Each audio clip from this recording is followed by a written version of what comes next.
Hi, my name is Sara Griesert, and this is Berni Strohbin and Bev Roth, and we teach grades K through 5 at Echo Ridge Christian School. This is our 5th year that our students have been doing saluting new readers, and we have each student from those grades participating today. We hope you enjoy.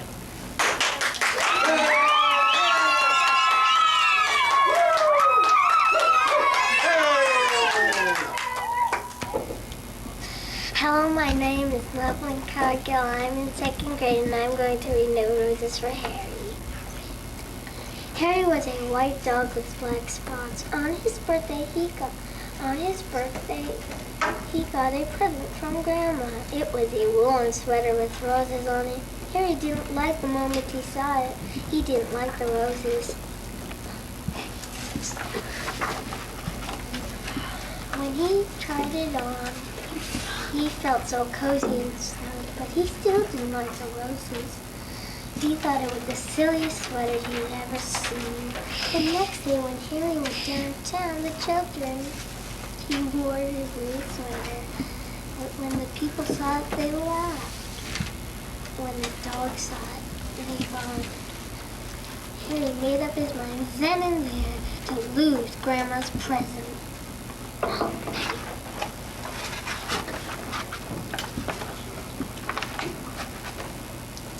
When they went into the big store shop, the children took off his sweater and let him carry it. This is just what Harry wanted.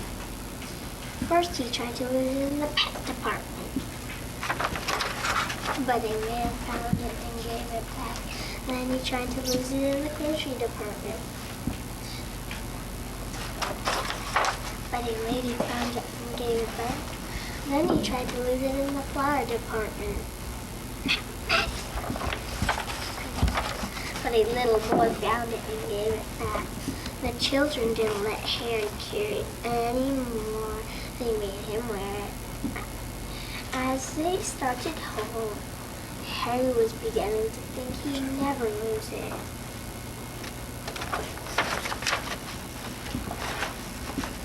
When he got home, his friends were waiting to play with him, but Harry didn't feel like playing. They left him alone.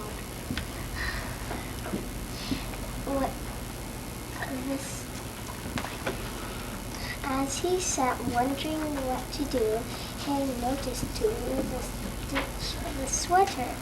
He pulled the wool just a little at first, then a bit more and a little bit more. Harry didn't know it, but thank you for listening to me read. If you want to hear the rest of the story, check it out at your local library.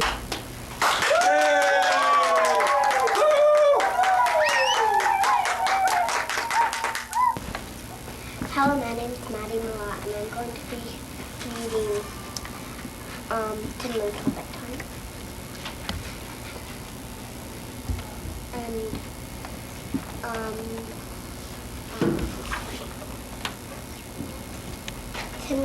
testing 1, 2, 3. 10 minutes of bedtime. They are coming.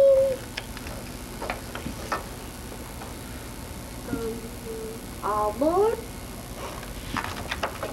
9 minutes of bedtime. 9 minutes. 8 minutes of bedtime.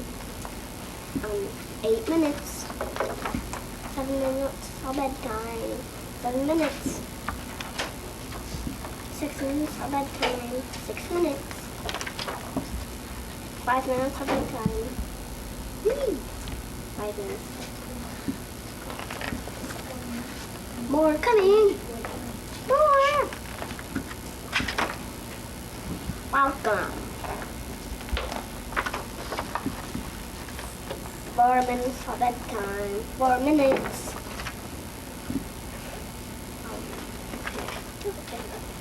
3 minutes of bedtime. 3 minutes.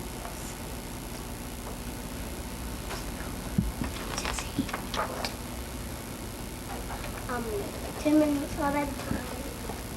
2 minutes. 1 minute of bedtime. 1 minute. Bedtime.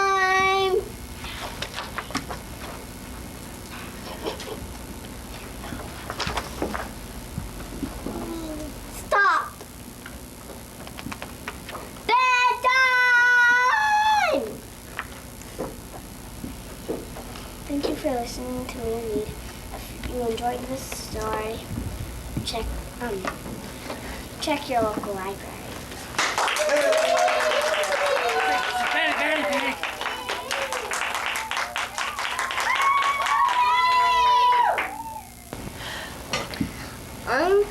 I'm Carson, and I'm going to read the yearbook. Tick tock, tick tock. Ears hear a clock. Talk. Oh. Our ears hear water. Drop, drop, drop. Our ears hear popcorn. Pop, pop, pop. Ears, ears, ears, ears. They like to hear, they like to hear. Right, a bird chirp. Oh, look.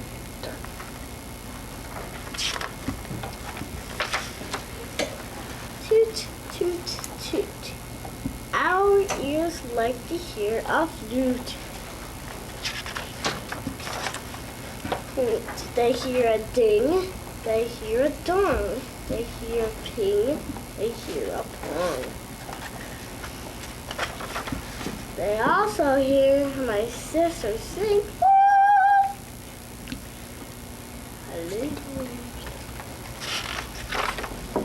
We also hear my father snore and my sister slam the door.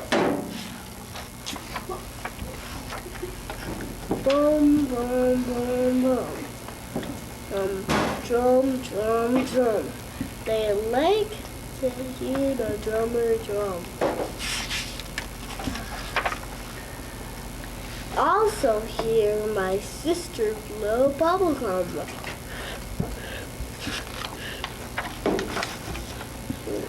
Hear hands clap. Hear fingers snap.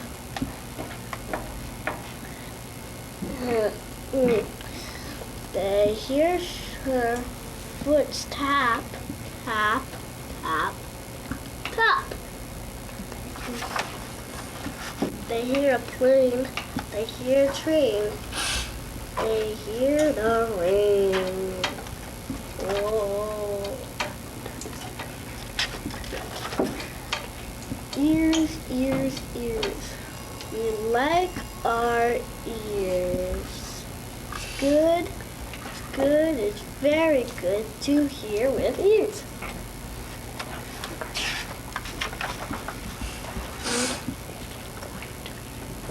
Thank you for hearing in the book. If you want to hear it again, check out it at your local library.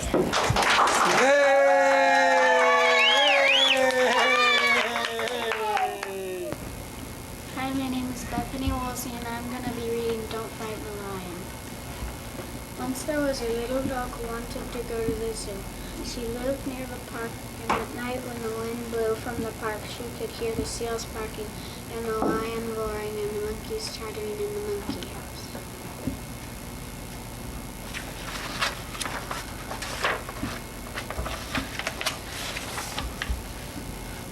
So one day her master, who had a mustache, said, "Come on, little dog, I'll take you for a walk in the park and you can see the animals in the zoo." So they walked through the park. And they came to the zoo, but there was a big sign that said, "No dogs allowed in here." So the little dog and her master had to stop right there. A seal barked and a lion roared, and they could hear the monkeys chattering in the monkey house, but they couldn't go in. They had to turn around and go home. The little dog was very sad. Her ears fell down and her tail fell down and her hair fell down on her back.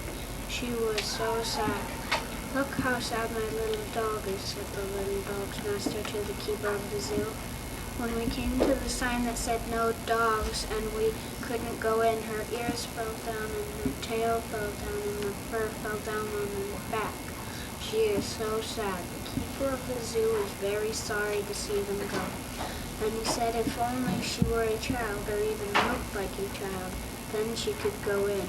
but a little dog would frighten the animals, especially the lion.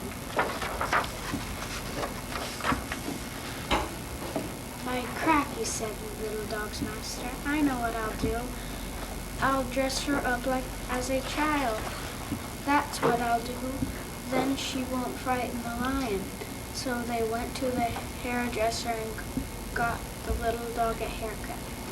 Then they went to the store and they bought the little dog a hat with cherries on it, and a polka dot dress and some striped socks and red shoes.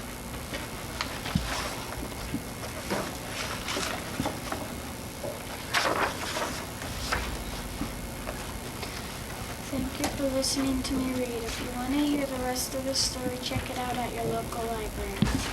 Yay!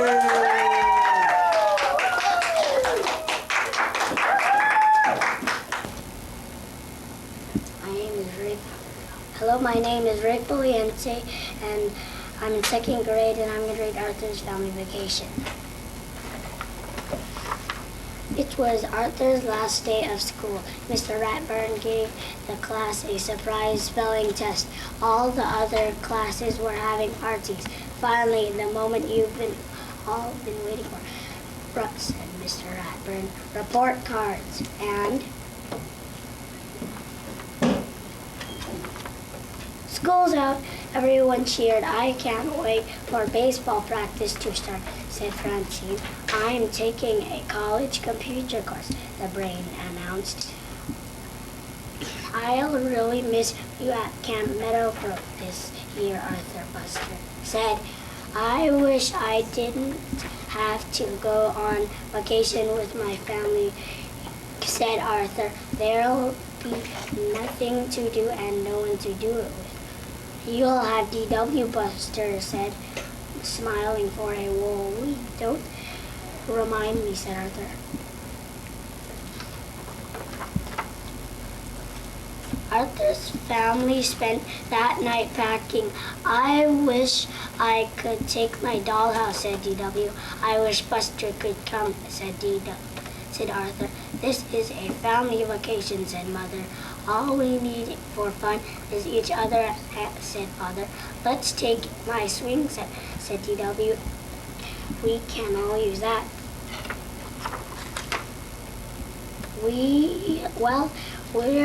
We're all packed, Father said. The next morning, where's Arthur? He's on the phone with Buster, said Mother. For the 100th time, DW added. Before we leave, said Father, does anyone need to use the bathroom? This is your last chance, said Mother. Don't look at me, said DW. Well, on our way at last, Mother smiled. A whole week of no cooking and no dishes, said Father. A whole week without my best friend in the whole wide world. Well, hello. If you want to hear the rest of the story, check your local library.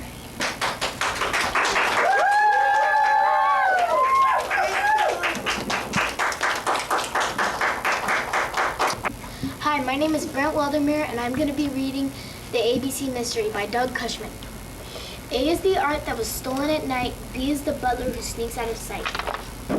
C is the clue that's left in the room. D is Detective Inspector McGrill. E is the eye that looks through the glass. F is the footprint that's found in the grass. G is the gardener who saw nothing that day. H is his helper who has nothing to say. I is Inspector who ponders the case. J is Jalopy in which they give chase.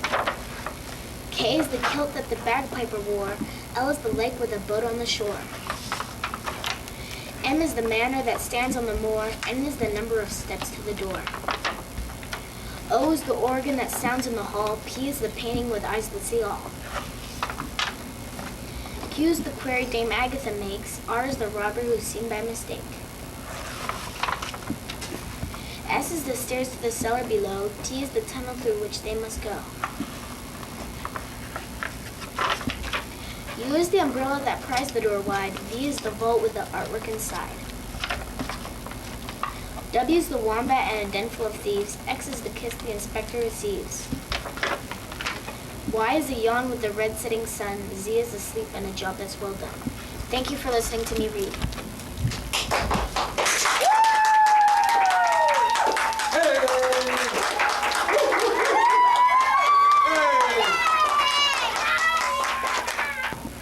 Hi, my name is Amanda Wolvie, and I'm going to be reading The Mystery of the White Elephant. Timothy, do me a favor, said his mother, all in a rush. I have to finish baking these cookies for the church picnic. Take your cousins up to the attic and see if you can find a white elephant. We need to take it to the church picnic with us. Everyone is supposed to bring a white elephant. Timothy Dawson looked across the kitchen table at his cousins Sarah Jane Cooper and Titus McKay. They looked back at him. They all looked at Timothy's mother. Had she really thought what she said? What they thought she said? Excuse me, said Timothy. Did you just tell us to get a white elephant out of the attic? Timothy's mother looked up from what she was doing and laughed. The term white elephant is just a way of speaking. It means something that you have or don't like or need. Sometimes it's more trouble than it's worth. It just gets in the way, but somehow you can't bring yourself to throw it out. The cousins thought about this for a minute. Sarah Jane said, so this thing doesn't actually have to be like a China elephant or something? That's right, said her Aunt Sarah. A white elephant is just what it's called. Why is it called that? Asked Titus. Timothy's mother explained. It comes from a story about a country that used to be called Siam. When the king of Siam had a proud and bossy person at court, he had a way to deal with him. The king would give that obnoxious person a very special present, a rare white elephant, a real one. Now this seemed like a great honor, but actually it was a punishment. That's because a white elephant was considered so special it couldn't be used for work. It just ate and got in the way. The owner went broke just feeding it. But since it was a present from the king, the owner couldn't give it away, so he was stuck with a white elephant that he didn't want or need. Titus said, it makes you feel sorry for the guy, I know he was obnoxious and everything, but still. I feel sorry for the elephant, declared Sarah Jane. I wouldn't want to be a white elephant and just get in the way. Her aunt laughed. That's something you don't have to worry about, Sarah Jane. God doesn't have any white elephants. He doesn't want any of us to stand around thinking we're better than everybody else.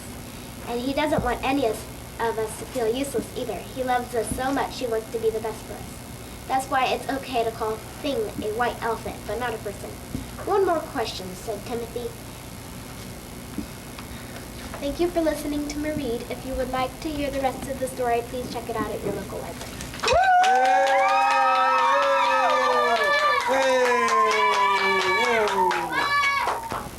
My name is Joey Donovan, and today I'll be reading The Lonely Only Dog.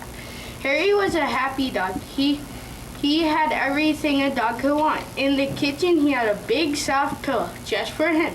He had a bowl of fresh food just for him. Harry had bowls of water upstairs and downstairs. He had toys and bones and pillows everywhere just for him. Harry got a treat every time he would sit, lie down, roll over. He got a treat when he barked at the closet where the treats were kept. Harry loved tricks and games. Every night, Gwen and Greg walked to the stairs. Henry ran ahead with his orange ball. Harry let the ball bounce down one step at a time.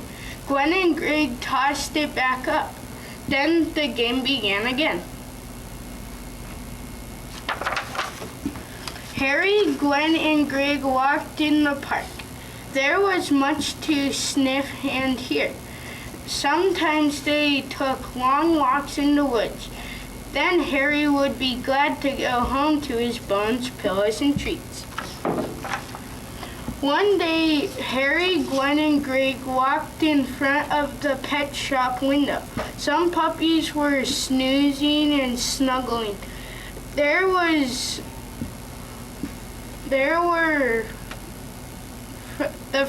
For the first time, Harry felt like he was the lonely only dog. He wanted to snudge and wrestle too. Then Harry, Gwen, and Greg saw some dogs walking together. One nipped, two dogs nuzzled, Harry wished he could be one of them. In the park, they saw dogs in packs or pairs. He wondered why his family only had him. Why was he a lonely dog? Thank you for listening to me read. If you'd like to hear the rest of the book, check it out at your local library.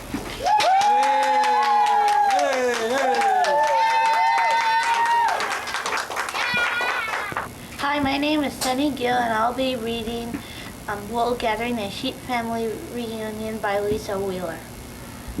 Ewes and rams and little lambs arrive in buses, trucks, and vans. They travel far to meet their kin. Each cousin wears a sheepish grin.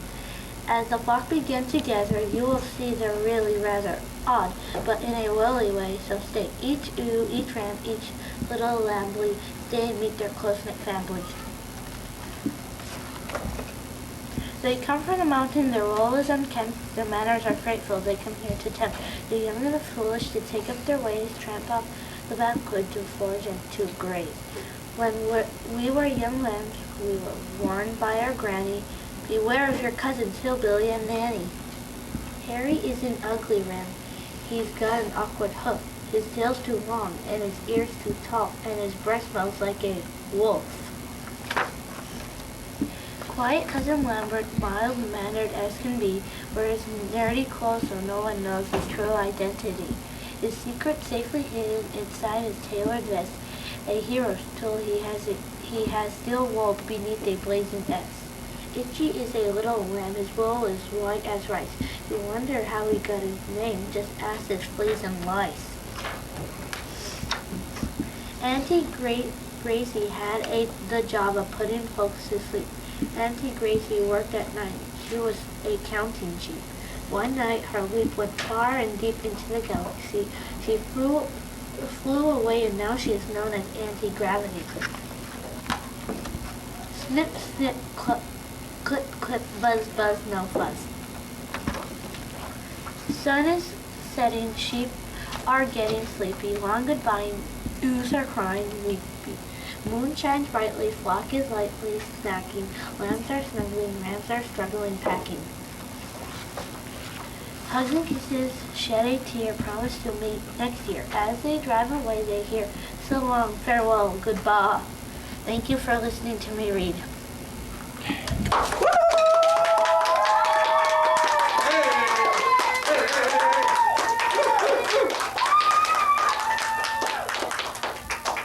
Hi, my name is Sara Campbell, and I will be reading The Field Mouse and the Dinosaur Named Sue. Early one morning, Field Mouse heard strange noises outside his burrow, some loud, some soft. Scritch, scratch, chip, and bang. His house had a roof made of an old bone. Field Mouse peered into the hot day. People with shovels, scrapers, and picks dug into the bluff above, carefully, slowly. "Oh my," cried a young woman. "Look at this beautiful thing." She showed the others a bone like his roof. Old bones lay all over the place. They were not good for chewing on. They were like rock. In fact, they were rock. One day, and that day, and the next day, and the next, and the next, diggers kept digging. Field Mouse had to see what was happening. In the afternoon, he wished to take a nap. He scurried back to his home he had known his whole life. When he got there, he saw a terrible sight. His burrow was torn open. The roof was gone. "They took my bone away. Now I must find it," he decided. Packing boxes lay here and there. Old bones were wrapped in burlap and placed gently in wooden boxes. A worker put a cheese sandwich down on the edge of a box. The cheese sandwich fell in, but Field Mouse thought his bone might just be in that box too.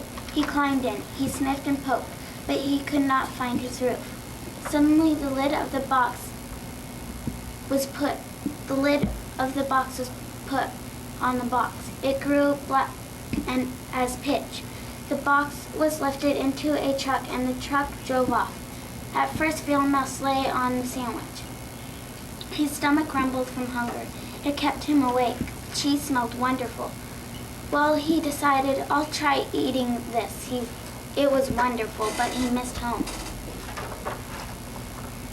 The box was taken to a place called Chicago, where they had a huge building. The building was called the Field Museum.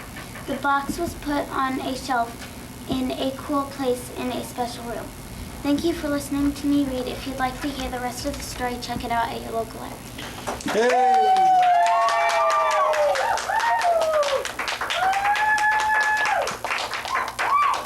Hello, my name is Molly Morat, and I'm going to be reading the Josephina Story Club. Chapter 1, Josephina. It was May 1850. Faith was excited.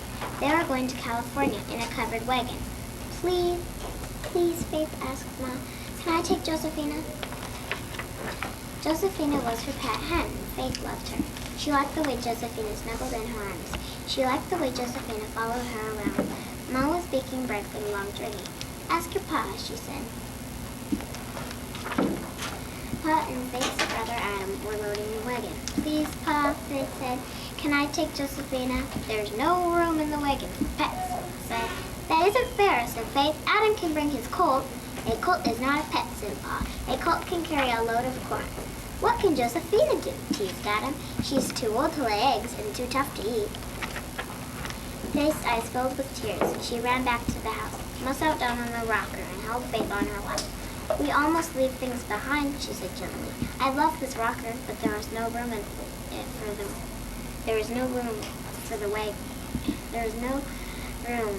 for it in the wagon. Faith gulped down her sobs. I have looked after Josephina since she was a little chick, she said. What will happen to her? Perhaps the neighbor will take her, said Ma. But nobody wanted a hen that was too old to lay eggs and too tough to eat. Chapter 2, California Hoe. Early in the morning, the wagon was ready. It had a blue trim and a white cloth roof. Ma stood back to admire it. A big flower pot on wheels, she said. Isn't it beautiful? Faith did not answer. She was worried about Josephina. Did you pack the food? Ma asked Pa. And my kitchen things? Pa nodded. Then that is everything, except the bedding, said Ma. Faith thought sadly. And Josephina? Pa threw mattresses into the wagon. Ma carefully spread their patchwork quilts over them. We can't leave these behind, she said. All our joys and sorrows are sewn up into these patches. Faith picked up Josephina and held her close. We can't leave my hen either, she said. Thank you for listening to me read. If you'd like to hear the rest of the story, check it out at your local library. Yay!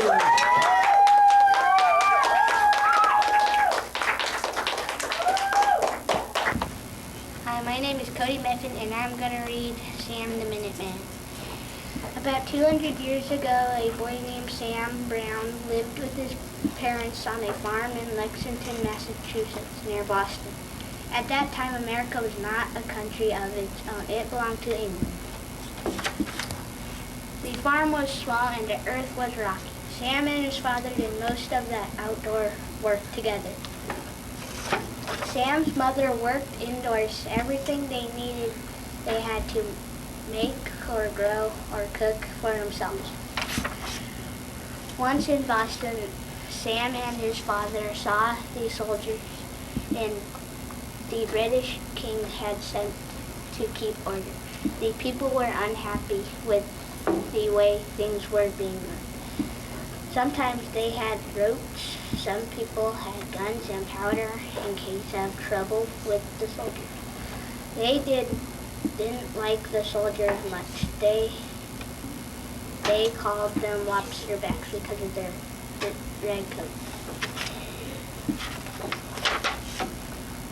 On their way home, Sam asked, what do these soldiers want? They want to keep us from being too strong.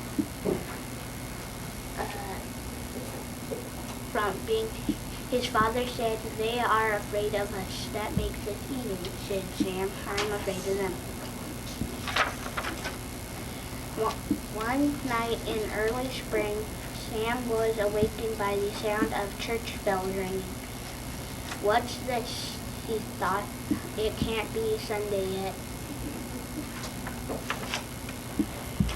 He went to the window. In the darkness, he could see men running. They seemed to come from everywhere.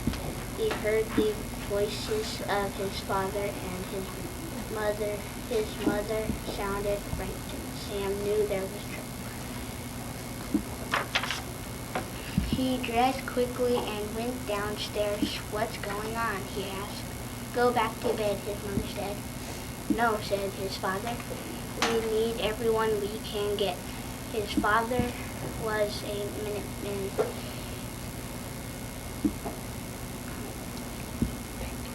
Thank you for listening to me read. If you want to hear the story, check it out at your local library.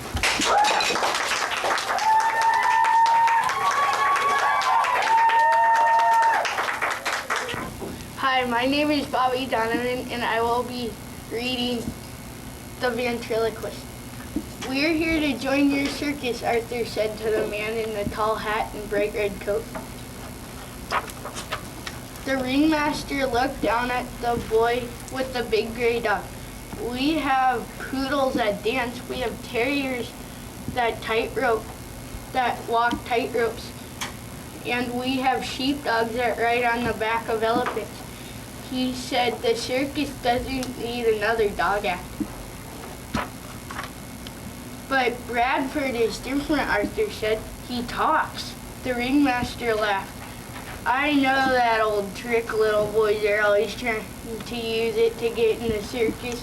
You'll ask him, what's on top of the house? And he'll say, roof, roof. That's a silly joke. Now go away, he told Arthur. But Arthur said, ask him a question, any question, and Bradford will answer it.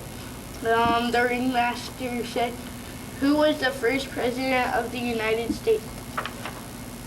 Bradford's nose twitched, his throat rumbled, and his tail thumped wildly. Andrew Johnson, he asked. The ringmaster shook his head with laughter. That's not right, it was George Washington. Anybody can be a ventriloquist. And he said to Arthur, you'll have to do better than that to join the circus. Why don't you try the stage?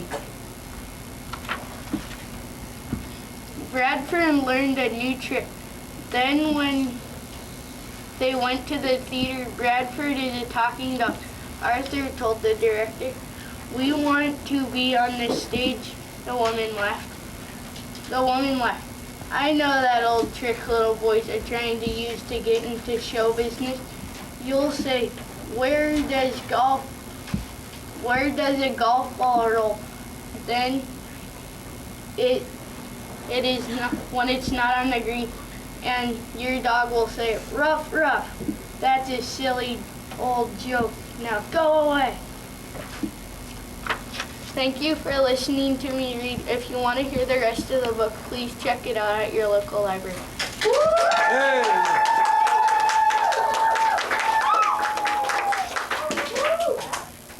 Hi, my name is Megan Stanton, and I will be reading The Tale of the Tricky Fox. Once upon a time began a kindly teacher in woods that aren't so very far away. Tricky Fox was bragging to his brother. Stealing chickens is too easy, said Tricky Fox. I'm going to get me a big fat pig. I'll eat my hat if you do, said his brother. There ain't no fox in this whole wide woods that can carry a fat pig. I could, said the Tricky Fox. If I were to fool a human into putting one in the sack for me, I could. I'll show you. And the Tricky Fox, he picked up his sack and he ran off into the woods.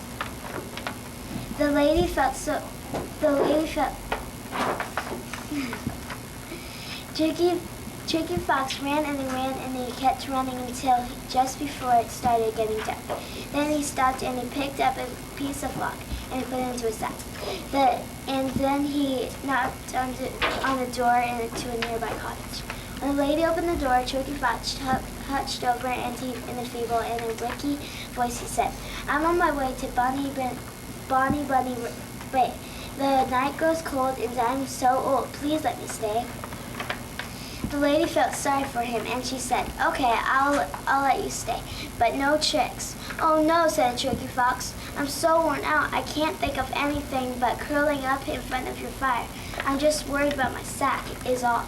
I don't like it for anyone to look in it, and I'm too tired to guard it. Don't worry, said the lady. Leave it to me. I won't look in your sack.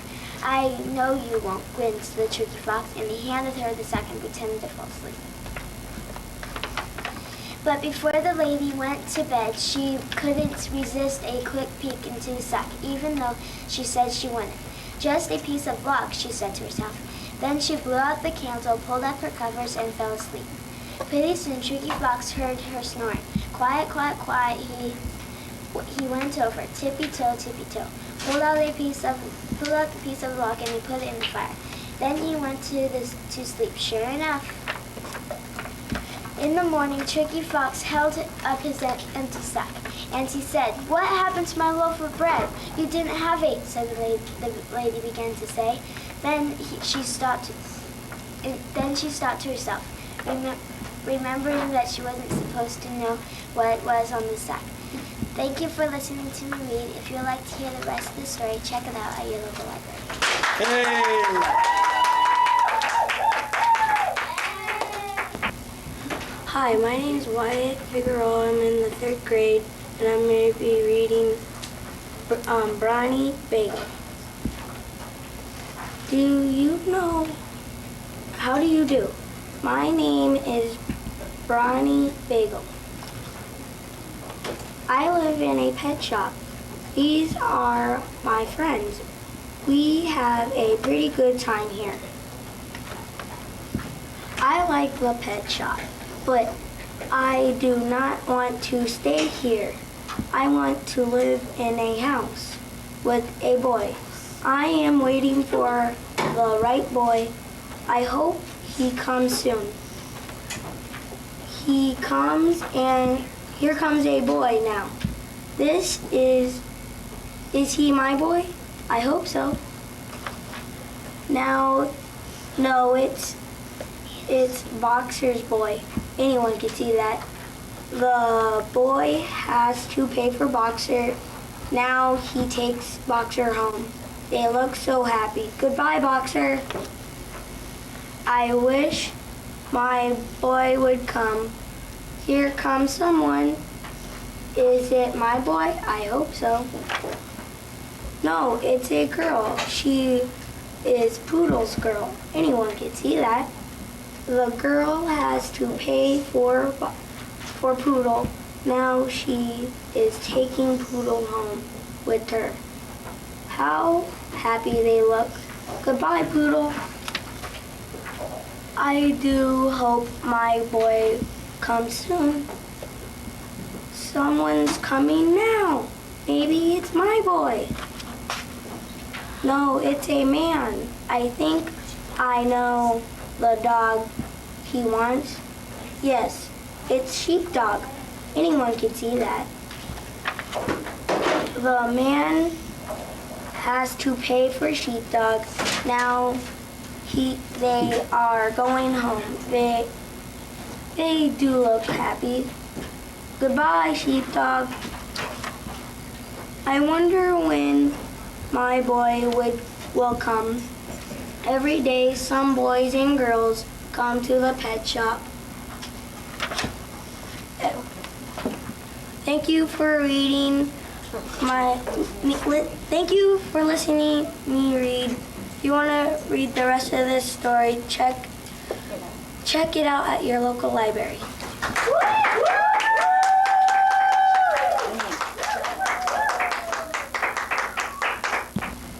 Hello, my name is Jeremy and I'm going to be reading Henry and Mudge. It was winter. Winter! Henry and his big dog Mudge loved winter because Henry and his big dog Mudge loved snow. This winter, they were still waiting for the first snow. Henry looked out his window every morning. Not yet, Mudge, he would say. Henry looked out his window every night. Not yet, Mudge, he would say again. Then one morning, Henry looked out his window. He shouted, "Snow, Mudge, snow!" He and Mudge put their noses against the window. They watched the snow sprinkle. They were ready for sprinkle day. Henry got dressed to go outside. There wasn't much for Henry to see. He wore snow boots, snow pants, a snow jacket, snow mittens, and a snow scarf. He also wore a snow mask that let only his eyes and his mouth show. When Mudge saw Henry in his snow clothes, he barked and barked and barked at the strange creature. Then Henry took off his mask. Mudge wagged his tail and followed him outside. The snow made Henry and Mudge want to run, so they ran in circles around the yard. Mudge poked his nose into the black snow, and his black nose into the snow. He used his nose to dig little holes. Achoo! Went Mudge. Snow always made him sneeze. Henry laid down and made snow angels. Mudge laid down and messed them up. Henry threw a snowball at him, but Mudge just wagged his tail. "Ow, Mudge." Henry said, "Give him a hug." Henry built a ice hideout, and they were snow pieces. There were many snow pieces in the neighborhood. Thank you for listening. Can you read? If you'd like to hear the rest of this book, check it out at your local library. Hey!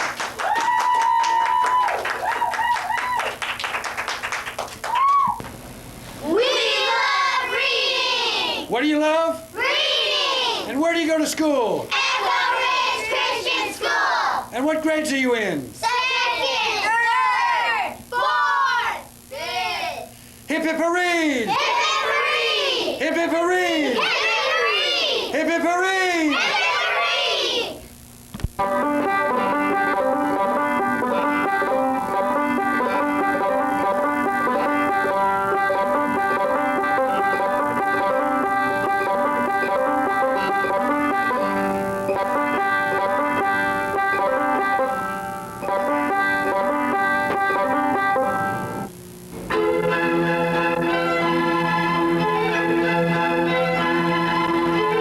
One day, I was walking to town looking for something to do. I read a sign about a teddy bear convention. Oh, goody. There were teddy bears everywhere. But I was not scared, not me. I saw 3 teddy bears and a teddy duck who were lost. They could not read. So I read a map and some street signs and showed them where to go. Oh, they ran out of gas. So I had to push the car, and then Baby Bear fell out. Nobody even noticed. Finally, we got there. I went in the door. Afterwards, a cute girl teddy bear asked me for a date, and a big teddy bear wanted to kiss me. Because I can read, they made me mayor of Teddy Bear City. I like being a teddy bear, and it's a good thing I can read.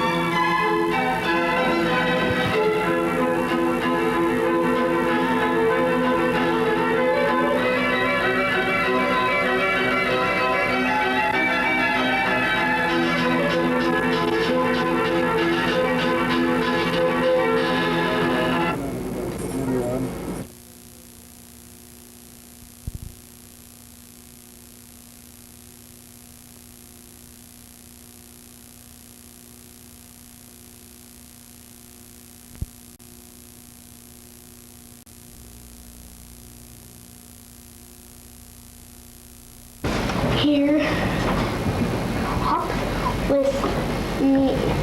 Hop with me. said hare.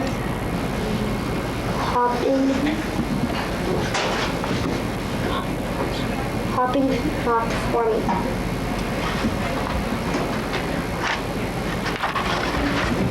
Brave.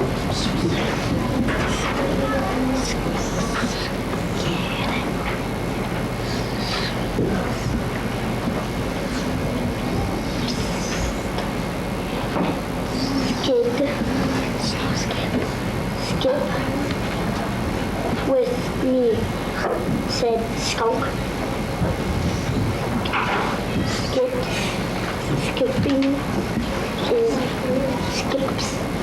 Skipping is not for me.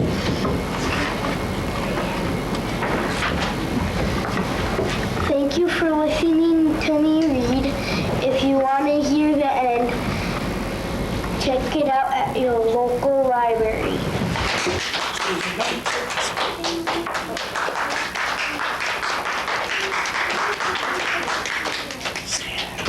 Hi, my name is Bobby, and I am reading Dogs and Puppies. Puppies like to stick together. Touch my warm fur. Dogs and puppies like to play. I want that spongy ball. Sponge buns. Puppies love to sniff. Feel our soft black noses.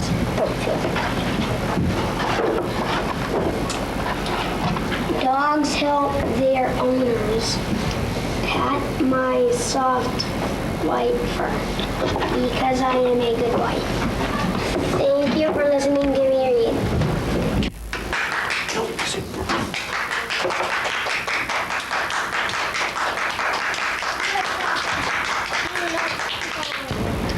Hi, I'm Stephanie Upton. I'm gonna read school. In a school, people work together. There are teachers and there are children.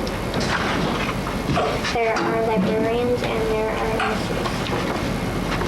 There are art teachers and there are dance teachers. There are bus drivers and there are crossing guards. There are parents and there are visitors. A school is a community. Thank you for listening to me read.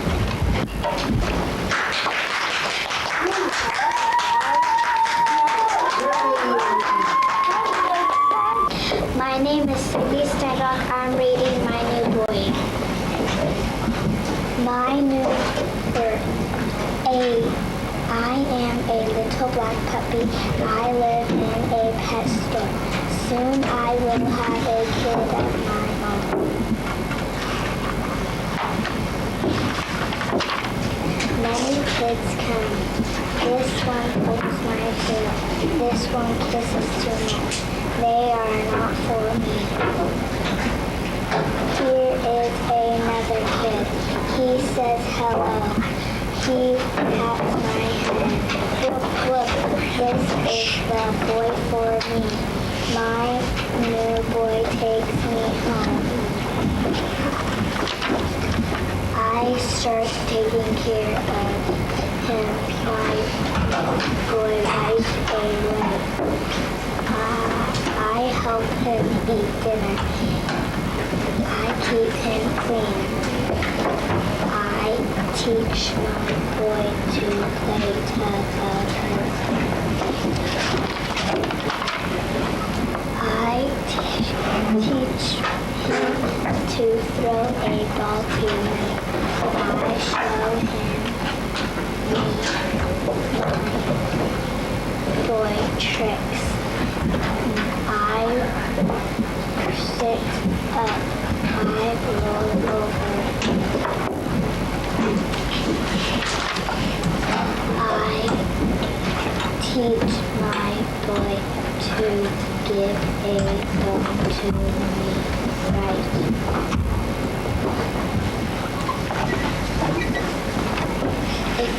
Thank you for listening to me read. If you want to hear the rest of the story, check it out at your local library.